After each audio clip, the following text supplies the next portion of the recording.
आपण सेक्टर 9 ला इथं गणपती मंदिर बांधलंय आणि सेक्टर 7 ला प्रभू रामचंद्राचं मंदिर बांधलेलं आहे आपण. आणि ज्यांनी प्रभू रामचंद्राच्या नावाने मतं मागितली त्या लोकांनी त्या ठिकाणी ते मंदिर पाडण्यासाठी प्रयत्न केला. आमच्या 5-10 हजार विटा होत्या, त्या विटा उचलून नेल्या. अजित भाऊंची गाडी जाताना मला दिसली आणि मी त्यांना फोन केला, राम मंदिर बांधलंय सेक्टर 7 ला, तिथल्या माझ्या विटा उचलून नेलेल्या आहेत.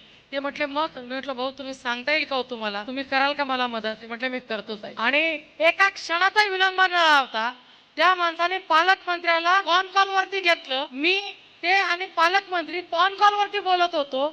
एकाच वेळेस त्यांनी पोलीस स्टेशनला पण सांगितलं आणि दुसरीकडे तहसीलदार बाईलाही सांगितलं आणि म्हणून दोन्ही मंदिर या ठिकाणी वाचलेत आणि म्हणून ते हिंदुत्ववादी आहेत आणि म्हणून त्यांना मतदान करावं लागणार आहे आपल्याला, नव्हे तर आपल्यावर ते कर्ज आहे त्यांचं.